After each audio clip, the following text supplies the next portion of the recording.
It's no secret that writing can be lonely work, but does it really have to be? Whether you're full-time, part-time, or just starting out, you'll get insights into the tricks, tips, and production habits of writers from every level of the biz. From best-selling authors to those launching their first novels, you're sure to be in the company of friends as we encourage great writers to divulge and share their secrets. This is the Great Writers Share podcast with your host, dark urban fantasy author, Holly Line.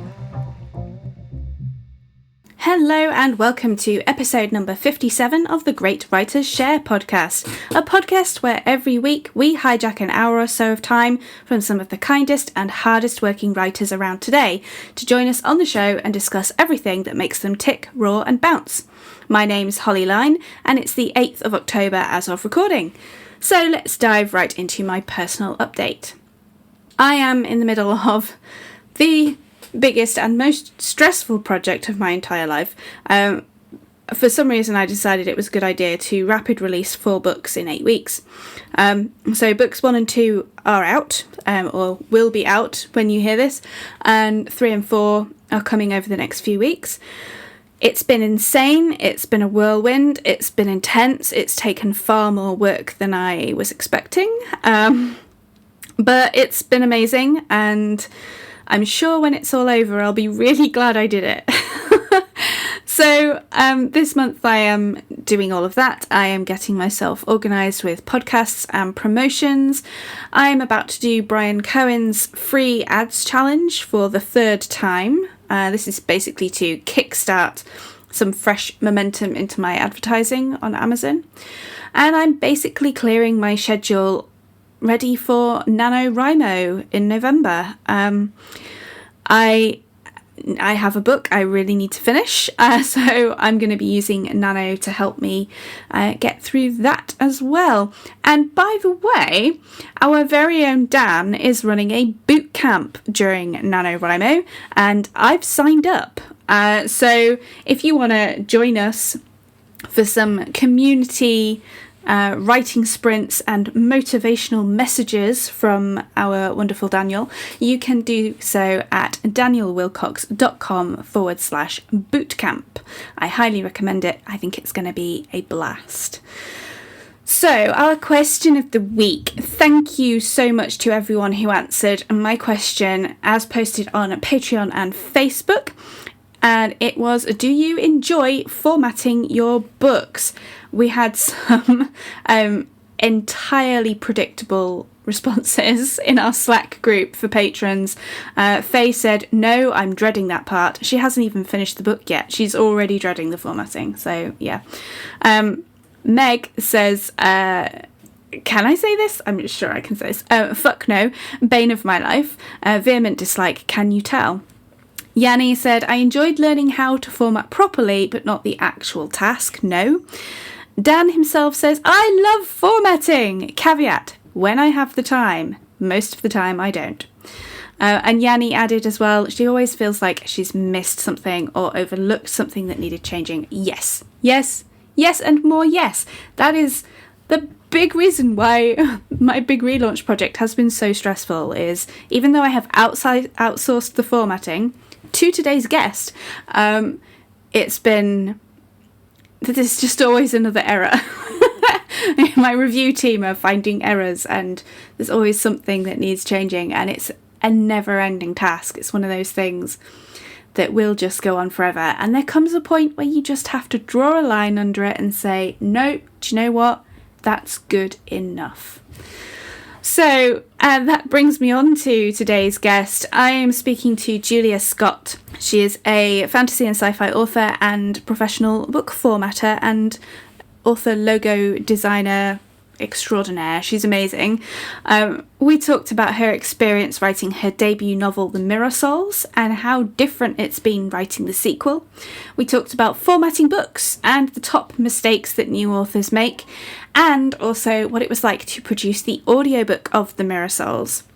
But before we get into the interview, I wanted to remind you about our Patreon community over at patreon.com/greatwritersshare, where for as little as $1 a month, you can get involved in our behind the scenes group, benefiting from early ad-free access to episodes of the show, our private Slack channel, ask upcoming guests any of your questions, and get involved in our monthly giveaway. So if you like the idea of upping your author career and getting all of that good stuff, then one more time, that's patreon.com/greatwritersshare. And now, without any further ado, let's dive into the interview with the one and only Julia Scott.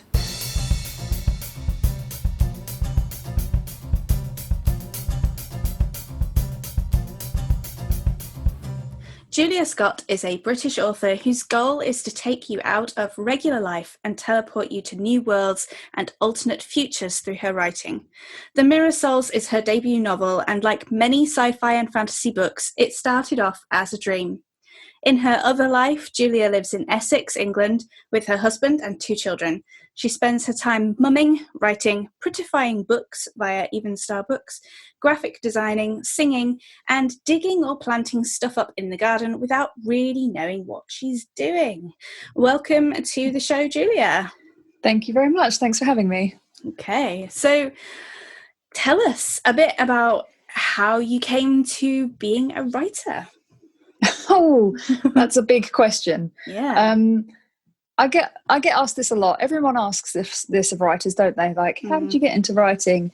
And so many people have the answer of, I've always wanted to be a writer since I was 2 years old, you know. And it's like, that was never me. I never wanted to be a writer. It was not my big dream, which makes me feel like a fraud sometimes, but I try not to feel like that. But I came up with the idea for The Mirror Souls, which is my debut novel, and like you just said, it came to me in a dream, and I thought, that would make a great movie, and I thought that would make a really great book, actually. And I told a friend of mine, and she said, you should write it. And so I spent a year kind of making notes and thinking, writing little bits here and there, and then I heard about Nanowrimo, which I've never heard of before, and so Nanowrimo 2018, I decided to write The Mirror Souls. And I did 50,000 words in 20 days. And I was like, I can actually do this. And then I thought, I've spent all this time writing it, I might as well publish it. So I kind of did all my research and thought, let's do this. Mm-hmm. Yeah, and that's that. It's a brief history. It is. Well, I'm sure there's a lot more to it. So what were you doing before? What was your career? I was a stay-at-home mum, mostly kind of dabbling in various businesses, various network marketing opportunities, and I did some graphic design. Before I had my children, I worked for the fire service, doing data analysis. And before that I was at university studying for a geography degree. So it's I don't really have kind of the setup for becoming a writer, but here we are.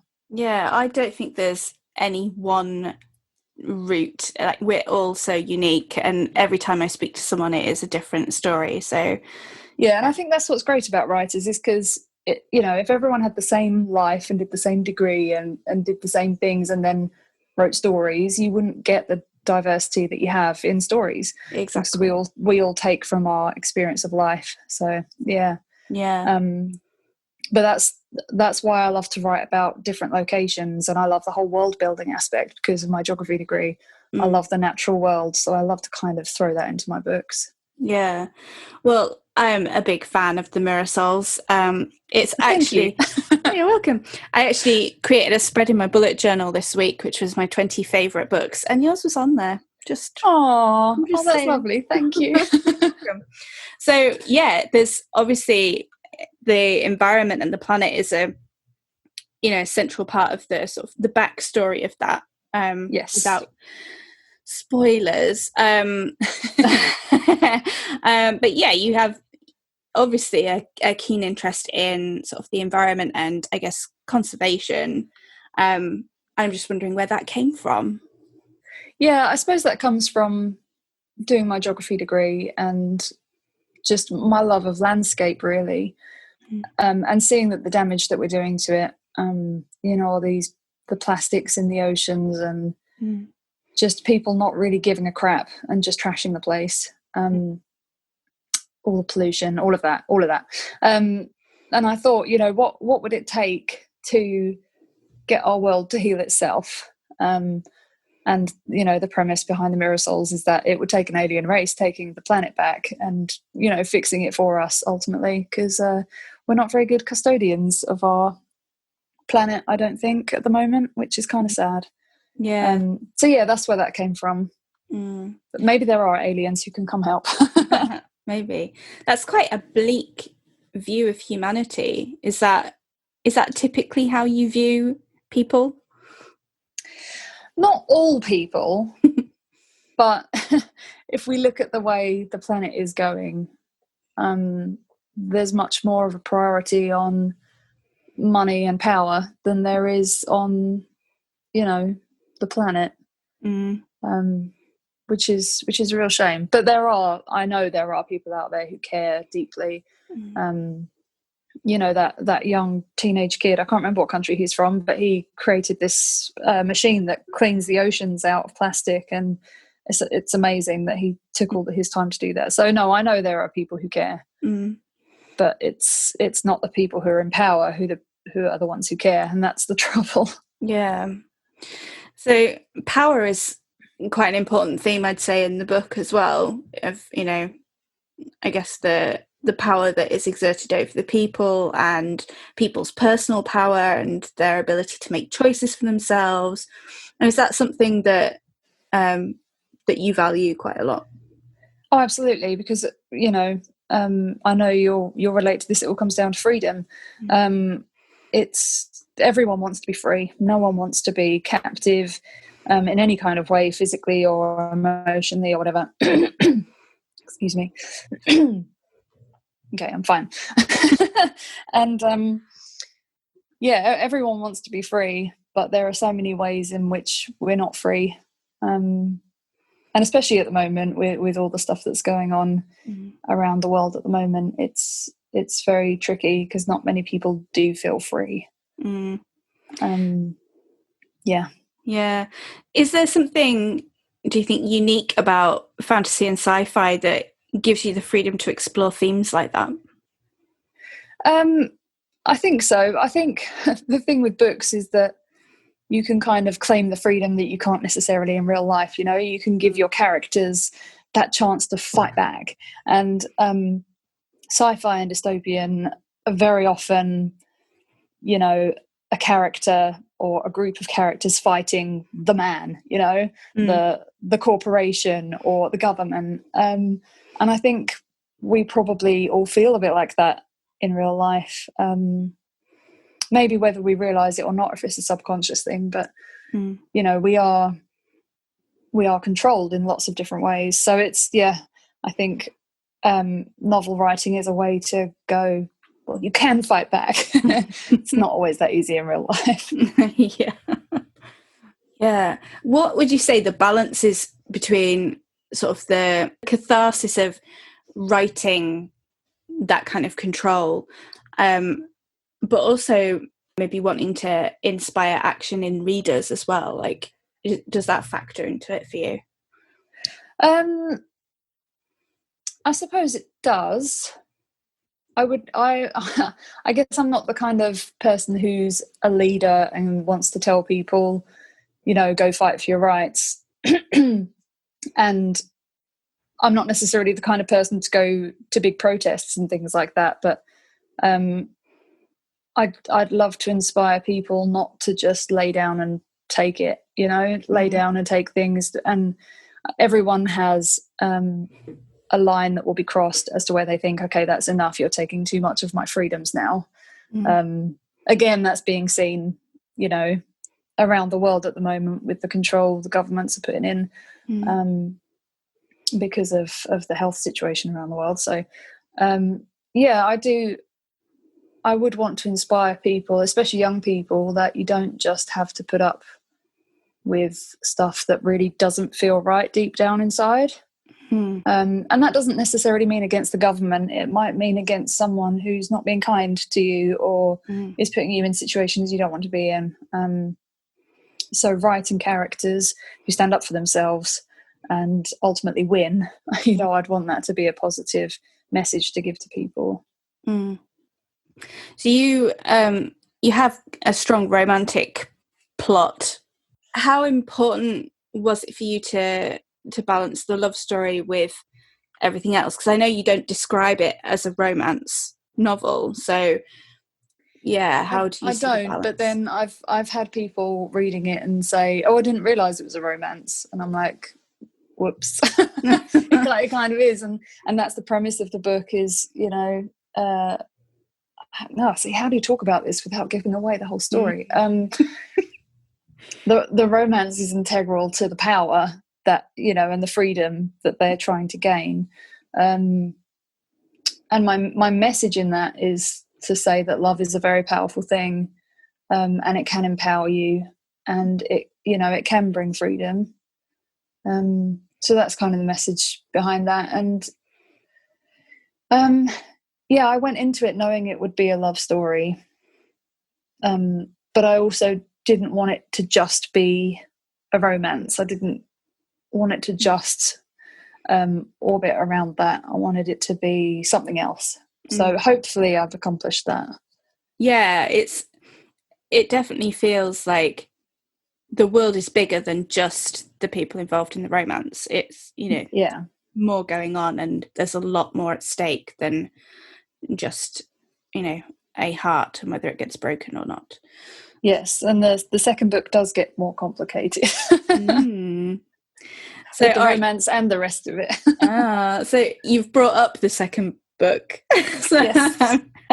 I'm not going to ask you to commit to a release date or anything scary like that, but obviously you have a lot of fans who are waiting very impatiently.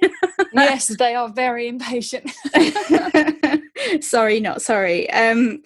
So yeah, how different has it been writing the second book compared to the first? God, it has been so much harder.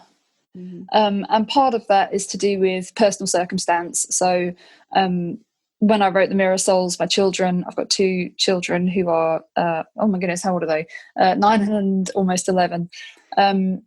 They were in school, and so, I'd write while they were at school and when they were asleep.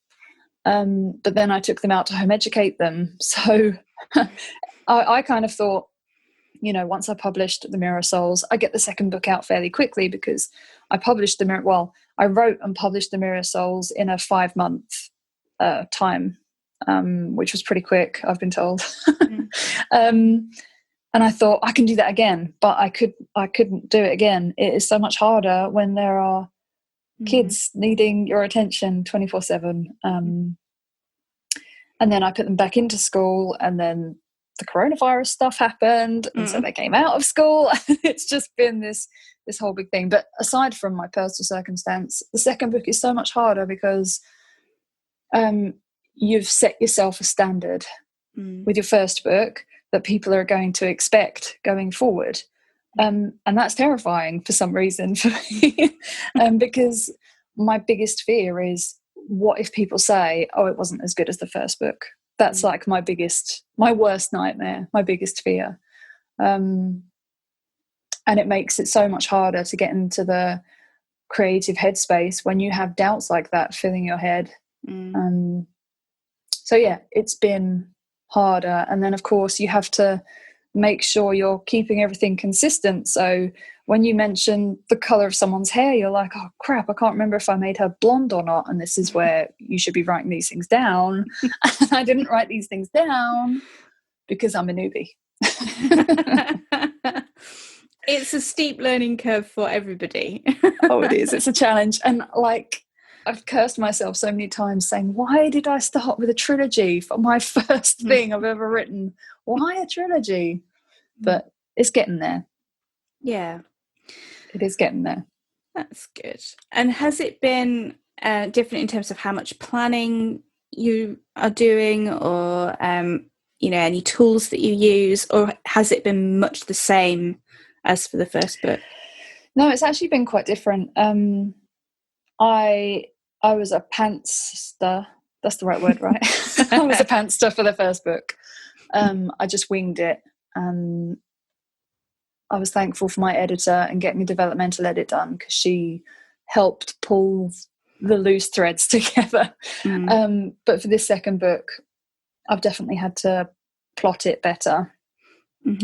So I've been using a tool called Plotter, which is Plottr, which was a software I found that was fairly inexpensive, but it's been really helpful actually, especially because my second book is going to be from two characters' point of view. So it's been helpful to kind of have something where I can drag and drop the chapters around, like, oh, you know, that needs to come later, or so yeah, I've definitely plotted this one more. That's probably why it's taken more time.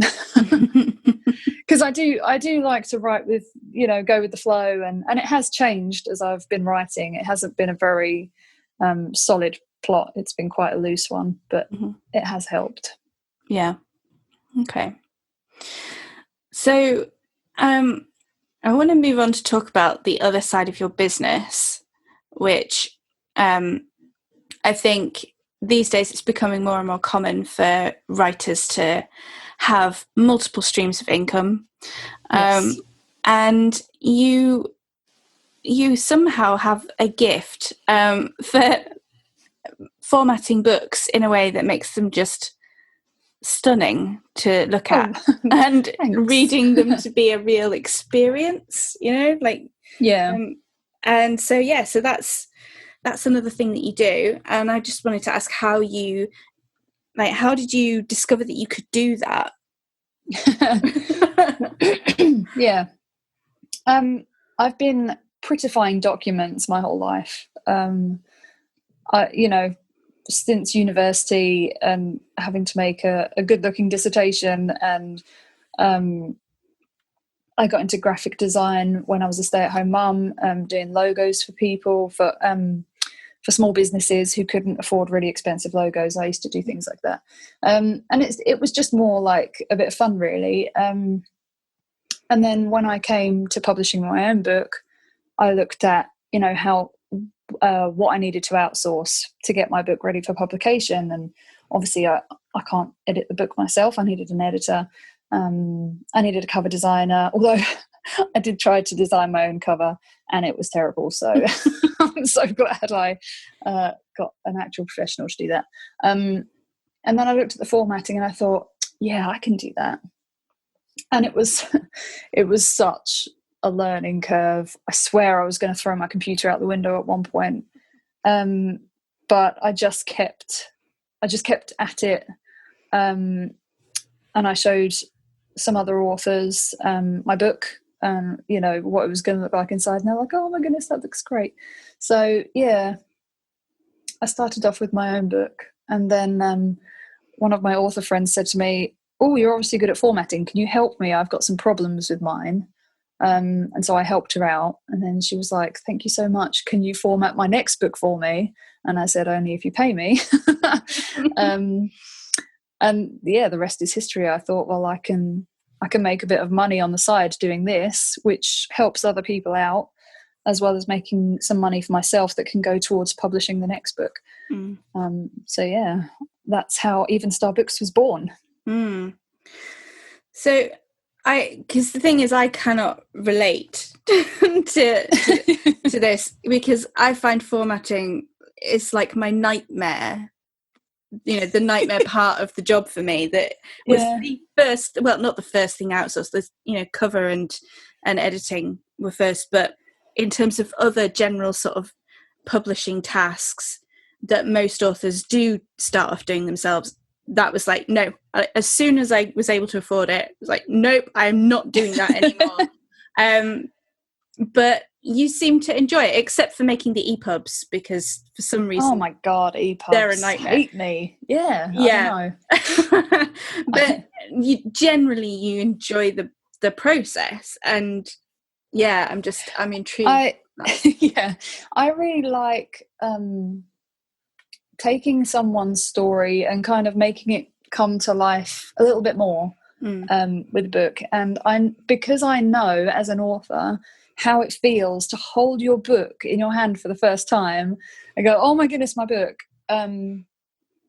I know that I want other authors to have that feeling, to open their book and go, oh wow, doesn't it look amazing?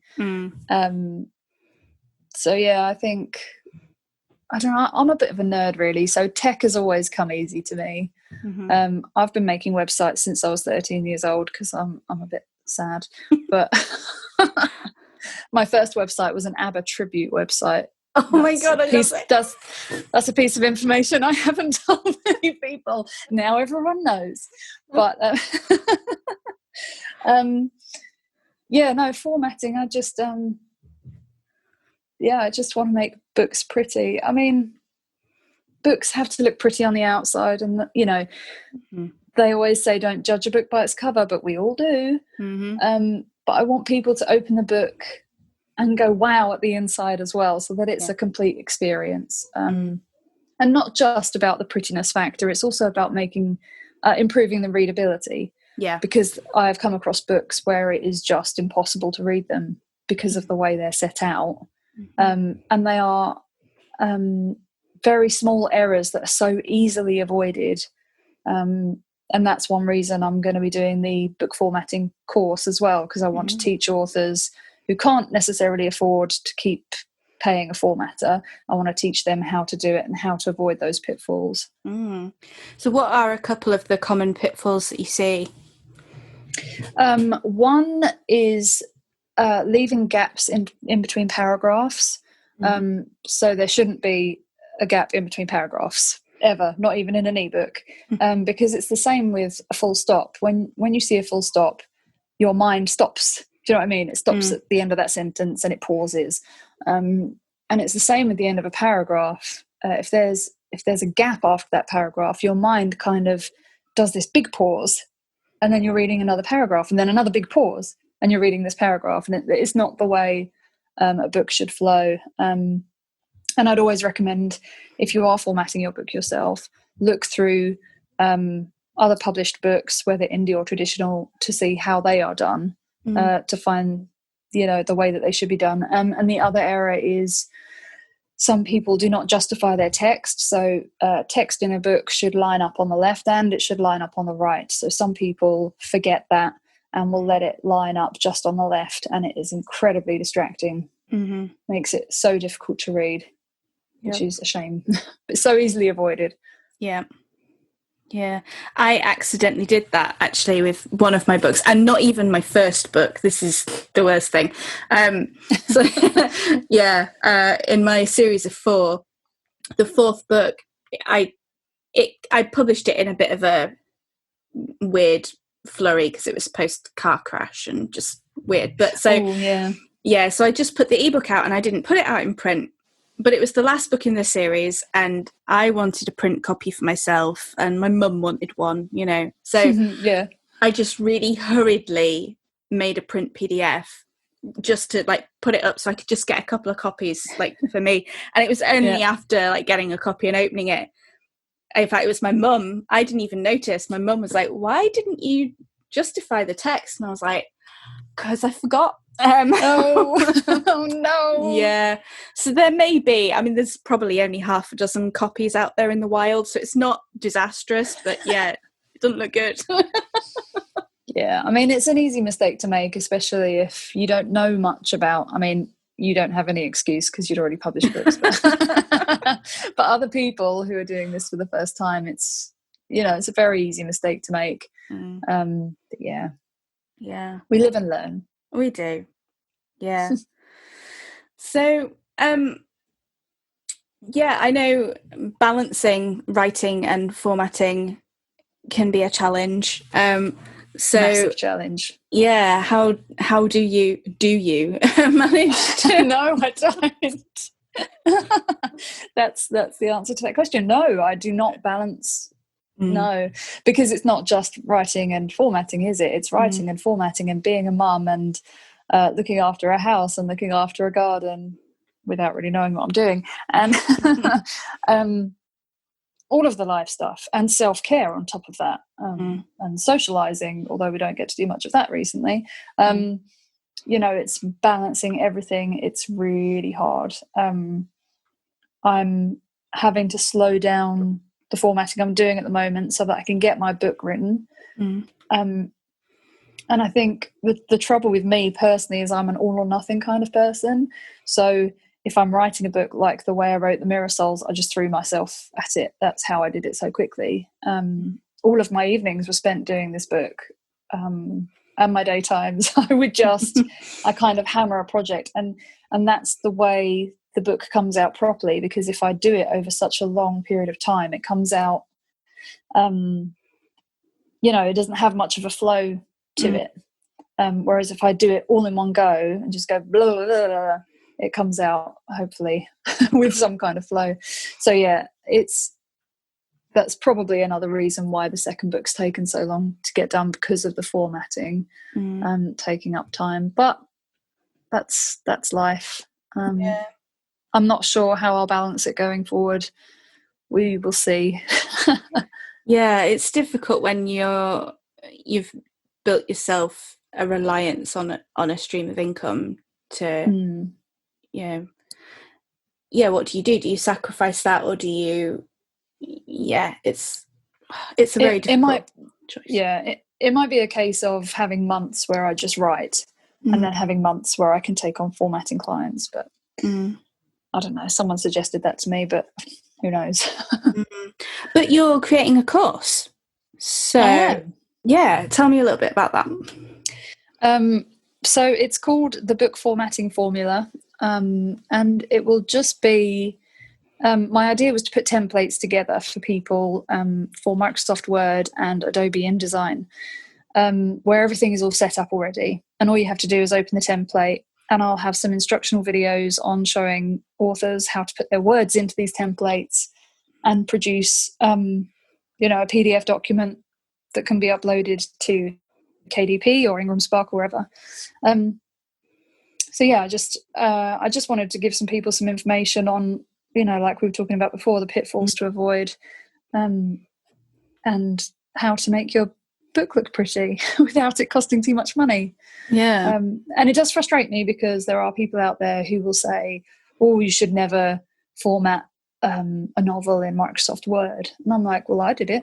So what? So if you were to look at, you know, the copy of my book, I mean, you've got one, haven't you? Yeah. That was formatted in Microsoft Word. Would you look at it and say, oh, that's, you know, a bit no crap? no, and I would never know. I would, you know, once it's become an ebook or a print book, you can't tell how it was formatted anyway, so it doesn't matter. No, exactly. I mean, to a very trained eye, someone would be able to go, that was done in Word for this reason, or whatever. But to the regular reader, they're not going to care. It still looks professional. It's printed very well. I'm completely happy with it. So yeah, I do think, yeah, that's the reason I want to do the course, especially because most people have access to some kind of word processor. It's doable. I just want people to know it's doable, it's affordable. Let me show you how, so that, you know, because indie authors especially won't just write one book and done. They'll write several, because that's the only way you can make decent money from it, really. Yeah. And it can get quite costly, getting your books you know, lots and lots of books formatted. So I just wanted to pass on the information, really. Yeah. Pass on the skill. Yeah. Do you see the course as perhaps being a more passive form of income than directly doing the formatting? That might free up your time. That is part of it, yeah. But I know there are going to be people who are still like, no, I still don't want to format it myself. Please do it for me. Holly's laughing because she's one of those people. Yeah. Yeah. Yeah. Yeah. Well, by the end of this year, you'll have formatted 6 books for me. So I think that kind of says it all. Is it 6, really? Yeah. It will be 6, yeah. Yeah. So it will be. Yeah. Oh my God. Assuming I can actually get this new book written, but that's a whole other. Yeah. No, it'll be fine. Yeah. I'm having similar issue to you, just that it's dragged on quite a while, and so it's kind of come in bits and pieces and fits and spurts, and it's a bit, how am I going to pull this together?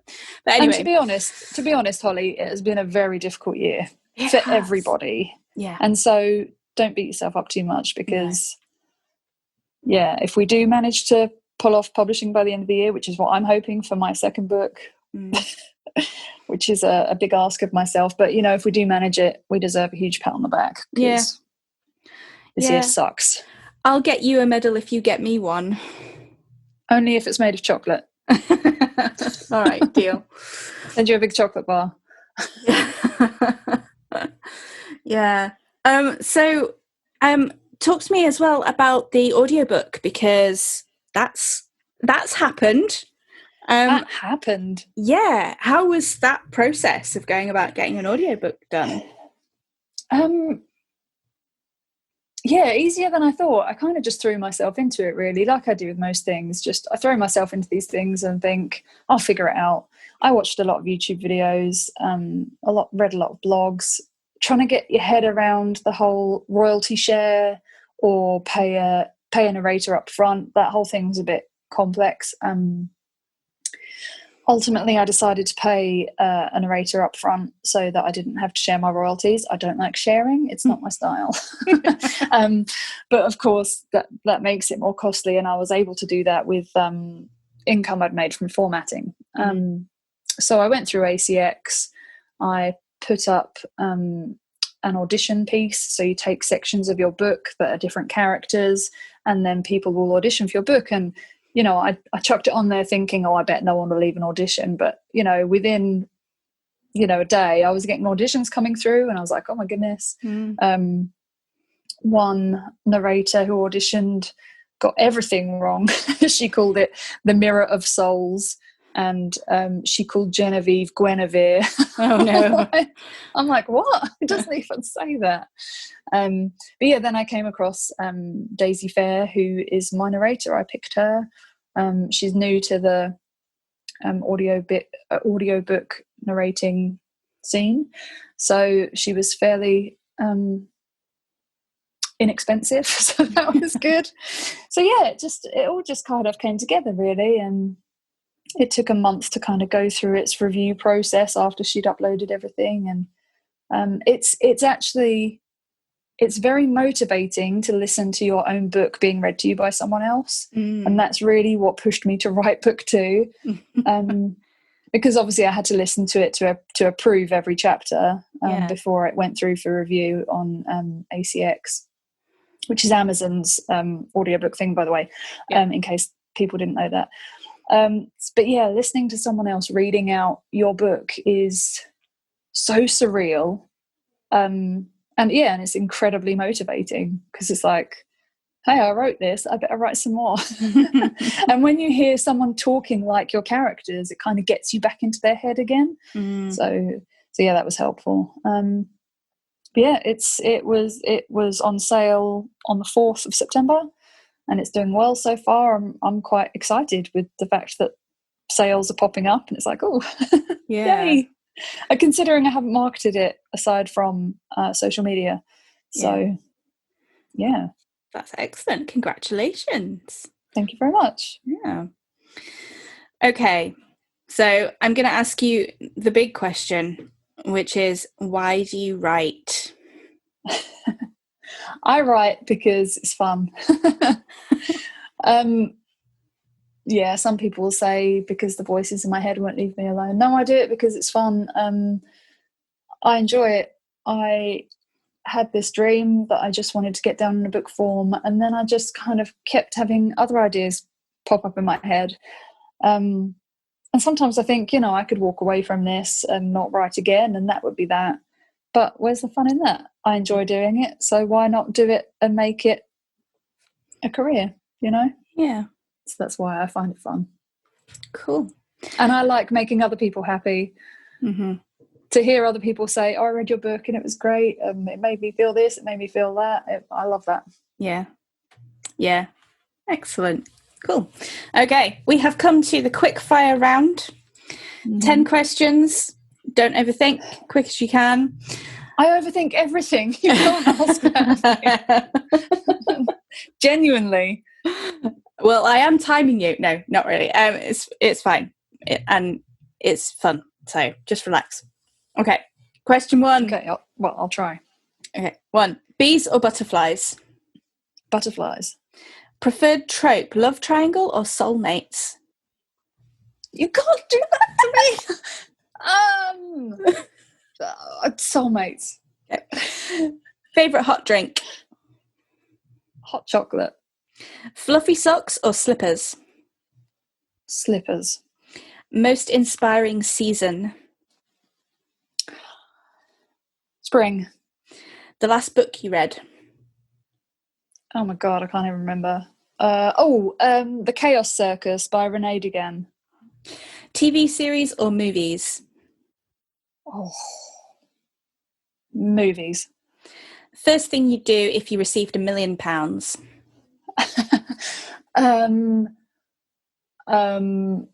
Buy something nice for my parents. Candles or fairy lights? Fairy lights. And in your garden, flowers or food? Flowers. And that's it. That's 10 questions. Food is for the shops. Oh, that wasn't too bad. So, one bonus question: where can our listeners find out all about you, your formatting, and your book and everything? Sure. I have 2 websites. I have juliascottwrites.com, which is about my books. I have evensstarbooks.com, which is about the formatting, and the course information will be on there shortly. I'm also on Instagram at Julia Scott Writes and at evenstarbooks.juliascott. I'm on Facebook as well, but you just have to search for me. Okay, brilliant. Thank you so much for donating your time and having a chat with me today. Yeah, thank you very much. A huge thank you to Julia for donating her time. You can find out more details about the Mirror Souls, Evenstar Books, and Julia's upcoming formatting course via the links in our show notes. Thanks for listening to this episode of the Great Writers Share podcast. Tune in next week when Dan will be interviewing V.S. Holmes. Don't forget, you can catch up on our entire backlist of episodes, plus get all of the backstage access, our Slack channel, and even one-to-one coaching from Dan by joining our Patreon from as little as $1 a month. Find out more at patreon.com/Great Writers Share. Until next time.